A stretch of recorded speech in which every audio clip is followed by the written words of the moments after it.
Web TV Boza.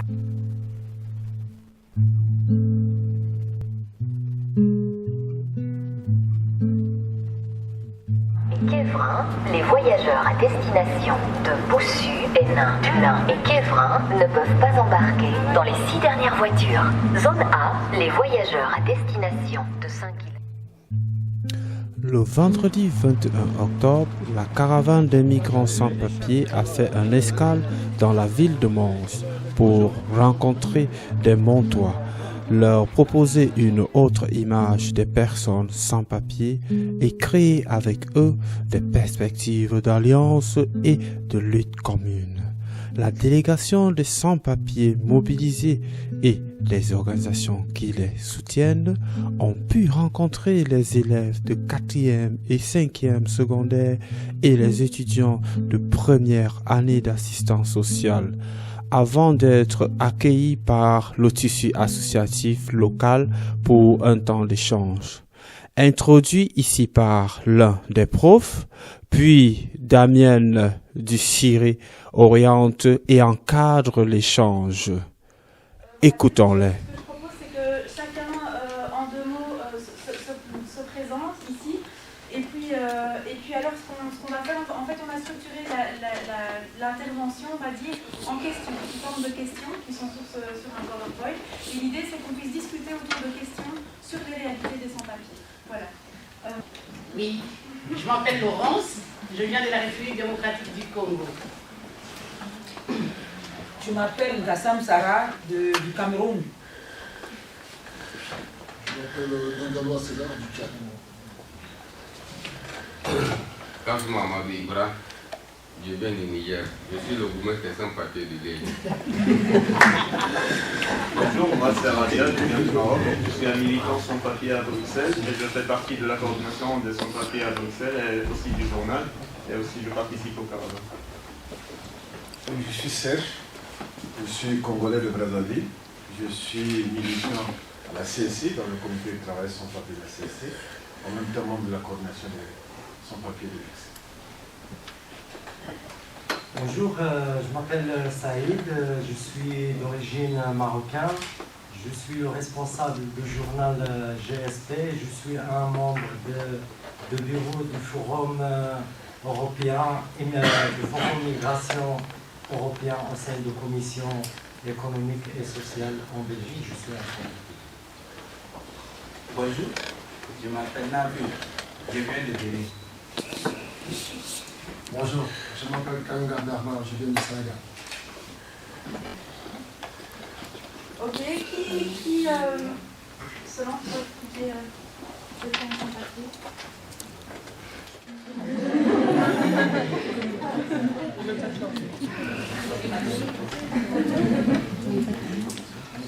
En 2 mots, je peux dire qu'un sans-papier, c'est un citoyen de notre pays, en Belgique, qui vient en Belgique, à qui l'État belge refuse le titre de séjour. Donc, il y a plusieurs raisons qui ont fait qu'on soit ici, mais que pour vivre, pour travailler, pour se soigner, pour étudier, il faut avoir un titre de séjour. On est dépourvu de titre de séjour. Si on peut expliquer comment on devient sans papier, il y a plusieurs raisons. Moi, par exemple, au départ, quand je suis arrivé en Belgique, j'avais des papiers. Je suis arrivé avec le titre d'étudiant. Et quand j'ai fini mon cursus, je suis tombé malade. Et puis, bon, voilà, j'ai perdu mon statut d'étudiant. Et je suis devenu sans papier. Il y a d'autres qui ont demandé l'asile parmi nous ici. Oui, il y a d'autres qui ont demandé l'asile parmi nous ici. Ils ont été déboutés parce que leur demande n'a pas été acceptée par l'Office d'étrangers, etc. Et au jour du lendemain, ils sont devenus sans papier. Donc, les demandeurs d'asile, aujourd'hui, on voit, seront pas les sans-papiers de demain. C'est comme ça qu'on est sans. Il y a beaucoup d'histoires autour des sans-papiers. Voilà. Il y avait des gens qui avaient déjà des papiers, qui les ont perdus. Et il y en a qui ne les ont jamais eus parce que leur demande n'a jamais été acceptée par eux. Donc un sans-papier, c'est quelqu'un qui est là mais qui n'a pas le droit d'être là, qui est ici en Belgique et qui participe à la société belge à plein d'égards, et ça on va vous en parler, mais qui n'a pas le titre pour être là, qui ne l'a plus, qui l'a perdu, ou voilà. Est-ce que vous voyez la différence avec demandeur d'asile, comme ça je viens d'expliquer? Un demandeur d'asile, qu'est-ce que c'est? C'est celui qui vient en Belgique et qui fait une demande à l'autorité de l'étranger pour avoir un statut de réfugié. Et puis une fois que ça suit, il peut avoir des droits. Et c'est quoi le statut? Quel est le statut? Ça va de la Convention de Genève. C'est pas à voir. Par exemple, si le réfugié, enfin si le demandeur d'asile vient d'un pays où sa race, sa nationalité, et mis en danger, par exemple, alors le statut sera accepté. Okay. Est-ce que tout le monde a déjà entendu parler de la Convention de Genève et du statut de réfugié? Oui. Donc, les personnes qui viennent demander l'asile en Belgique ou en d'autres pays, elles essayent d'obtenir une protection de l'État belge. Et si l'État belge la leur accorde, ils deviennent réfugiés. Si l'État belge ne la leur accorde pas, eh bien, l'État belge leur demande de rentrer dans leur pays. Et si elles ne rentrent pas dans leur pays, parce qu'elles considèrent qu'elles ne peuvent pas rentrer dans leur pays, elles deviennent réfugiées. D'accord?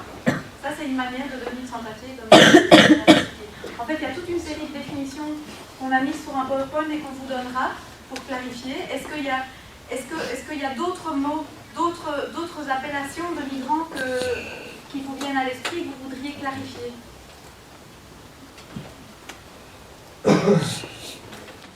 On a été régularisé, mais entre-temps, il y a eu tous des... On devait quitter le pays, puis on a pu rester, recommuniser les recours, etc. Donc vous avez été dans une situation sans papier aussi? Pendant 11 ans. Pendant 11 ans. Pendant 11 ans. Quelles sont leurs revendications? La régularisation de sans-papiers et l'inscription dans la loi de critères clairs et permanents. Un élargissement conséquent des voies d'accès au séjour légal en Belgique. La dépénalisation du séjour illégal. La fermeture des centres fermés. La lutte contre l'exploitation des sans-papiers et la mise en concurrence des travailleurs, le respect des droits des enfants sans-papiers au même titre que ceux de tous les enfants.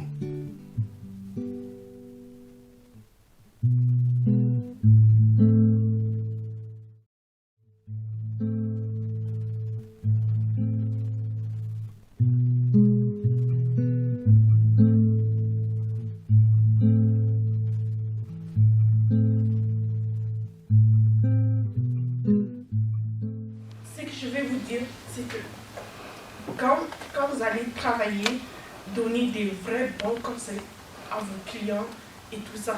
Sérieusement, ça aide beaucoup. Moi, j'ai jamais fait des papiers de démarche et tout ça. Tout ça, c'est mon papa qui l'a fait. Et quand un papa il va chez son assistant, chez son avocat, ici, c'est le conseil que l'avocat lui donne pour aller faire ses demandes, ses démarches et tout ce qui va avec. Et si tu lui donnes un mauvais conseil et qu'il va, au final, il va se trouver comme ça, être sans papier pour rien, sans droit. Je suis à la maison tous les jours à rester pendant que mes camarades sont à l'université en train de construire leur vie. Et je ne sais pas pendant combien de temps ça va durer. Les gens m'expliquent que même en 2017, j'aurais peut-être pas de droit d'aller à l'école encore. Je ne vieillis pas, je vais augmenter de l'âge. À un moment donné, je ne pourrais pas étudier, je ne pourrais pas être bien dans la classe, je serai la plus vieille de ma classe. C'est pas possible. S'il vous plaît, donnez des conseils qui vont servir. Ça va vous coûter rien du tout. Juste des bons conseils. C'est juste ça qu'il faut. Essayez de les expliquer. Ça vous prendra même pas une demi-heure de votre temps. Tout ce que je vous demande. Merci. J'ai travaillé aussi, pas seulement les flics étrangers, parce que quand Semira Adamou a été tué, hein, est-ce que vous savez ça? Semira Adamou, est-ce que ça vous dit quelque chose? Donc c'était une sans-papier qui était enfermée dans le centre fermé. Elle ne voulait pas retourner dans son pays. Qu'est-ce qu'on a fait? De force, on l'a mis dans l'avion et les gendarmes l'ont étouffée et elle est morte. C'est pas acceptable. C'est inacceptable. D'ailleurs, il y a une manifestation de 7000 personnes ou plutôt 7000 personnes étaient à son enterrement. Mais c'était aussi une protestation. On ne peut pas, nous sommes des citoyens, nous devons réagir vis-à-vis de l'injustice, de tout ce qui n'est pas humain. Et je suis parti de l'Office des étrangers parce que je n'en pouvais plus, parce que je pensais que j'allais frapper quelqu'un. Donc à ce jour-là, j'ai quitté l'Office des étrangers. Et si on a des problèmes, on ne sait pas trop, on peut chercher avec le voisin ou la voisine, ou essayer d'en parler, pour en parler ensemble, parce que c'est l'ensemble qui fait une force. Et ça s'appelle la solidarité. Ça fait bientôt 7 ans que je suis en Belgique, sans papier. Mais le parcours n'est pas facile. Si nous sommes devant vous ce matin, c'est parce que, en tant qu'assistant, vous devez vous lever et écouter peut-être un client que vous aurez devant vous. Je prends par exemple le cas de votre sœur qui a pleuré devant vous. Là où elle est, elle ne connaît pas son avenir. Et moi, en tant que maman, il y a des mamans qui ont des enfants ici en Belgique. Ces enfants n'ont pas le droit d'aller à l'école parce que c'est des enfants sans papier. Si aujourd'hui vous avez en face de vous un parent, que ce soit un père ou une femme, qui vient vous parler de sa situation, vraiment vous en tant qu'assistant, mettez-vous à la place de ces personnes-là et réagissez et aidez-les. Ne fermez pas vos oreilles ni vos yeux pour les voir dans leur souffrance. Parce que l'avenir de demain, c'est ces enfants. Si vous ne les aidez pas, ils vont devenir quoi après? Donc voilà, moi c'est Mélissa, je suis en première année assistante sociale. Nous avons assisté aujourd'hui à des témoignages de migrants dans un centre d'occupation. Pour ma part, ma première impression, c'est j'ai été très fort touchée parce qu'il y a des informations qu'on ne savait pas.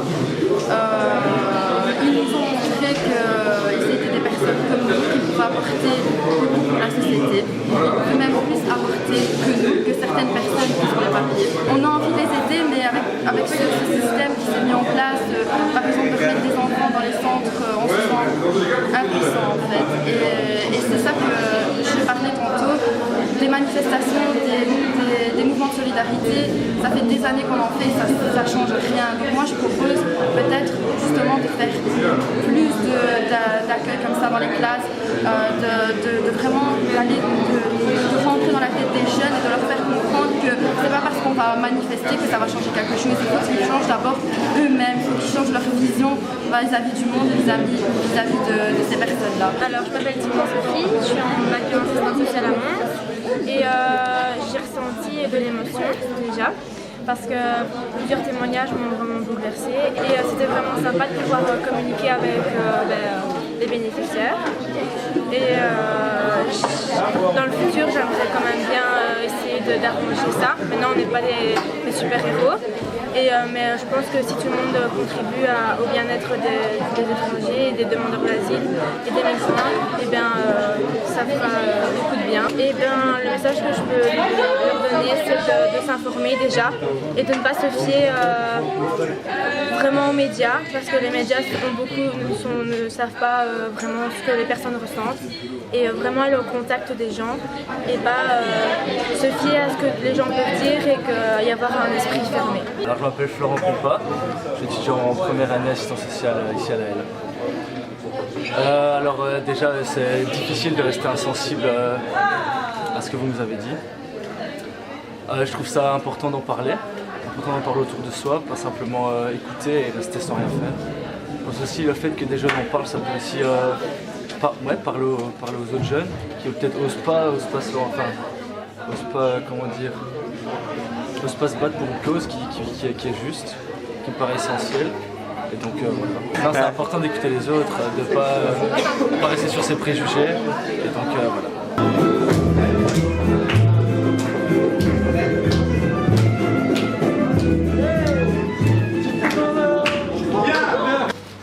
à l'expulsion de Louabatou. Non à l'expulsion de Louabatou. Je suis attiré par un parfum très délicieux. Voilà. Mais juste pour regarder.